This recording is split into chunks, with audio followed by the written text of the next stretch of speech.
While the majority of people living in the West do not consciously feel as if they were living through a crisis of Western culture, probably never have the majority of people in any radically critical situation been aware of the crisis. There is agreement, at least, among a number of critical observers as to the existence and nature of this crisis. It is the crisis which has been described as malaise, ennui, the deadening of life, the automization of man, his alienation from himself, from his fellow man, and from nature. Man has followed rationalism to the point where rationalism has transformed itself into utter irrationality. Since Descartes, man has increasingly split thought from affect. Thought alone is considered rational. Affect, by its very nature, irrational. The person, I, has been split off into an intellect which constitutes myself and which is to control me as it is to control nature. Control by the intellect over nature and the production of more and more things became the paramount aims of life. In the process, man has transformed himself into a thing. Life has become subordinated to property. To be is dominated by to have. Where the roots of Western culture, both Greek and Hebrew, considered the aim of life the perfection of man, modern man is concerned with the perfection of things and the knowledge of how to make them. Western man is in a state of schizoid inability to experience affect. He is anxious, depressed, and desperate.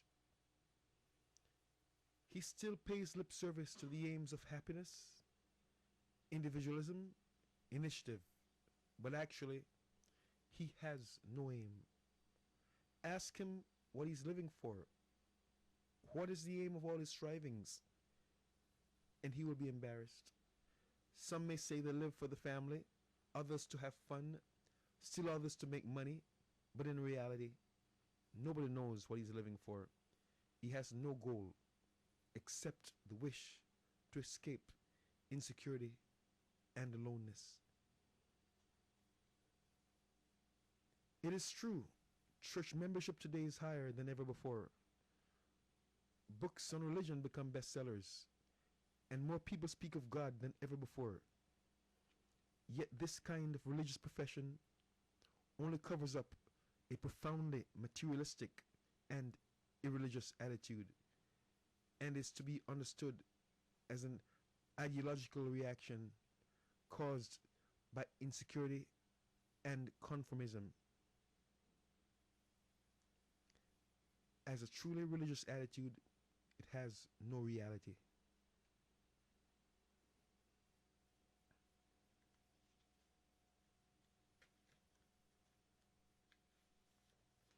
The problems of the world are so colossal, so very complex, that to understand and so to resolve them, one must approach them in a very simple and direct manner.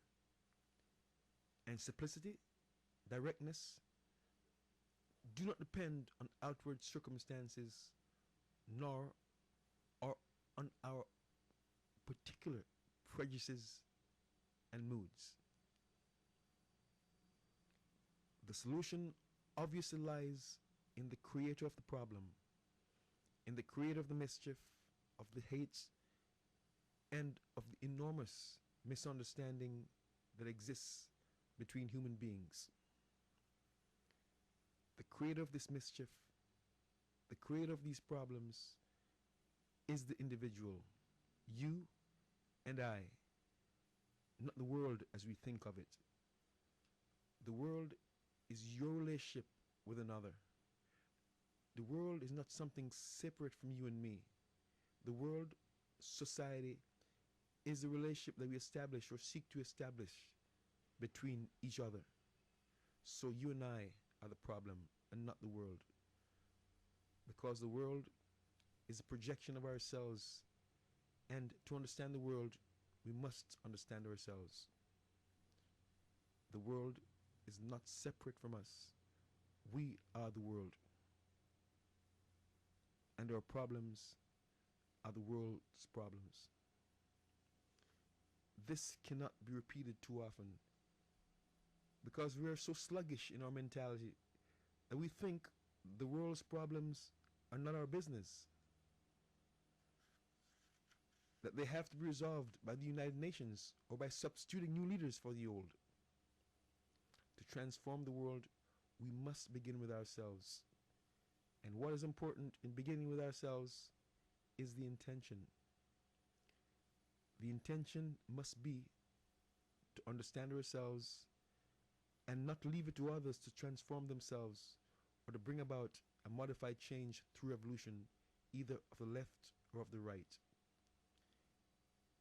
It is important to understand that this is our responsibility, yours and mine, because however small may be the world we live in, if we can transform ourselves, bring about a radically different point of view in our daily existence, then perhaps we shall affect the world at large, the extended relationship with others. Thus, the transformation of the world is brought about by the transformation of oneself, because the self is a product and a part of the total process of human existence. To transform oneself, self-knowledge is essential. Without knowing what you are, there is no basis for right thought, and without knowing yourself, there cannot be transformation.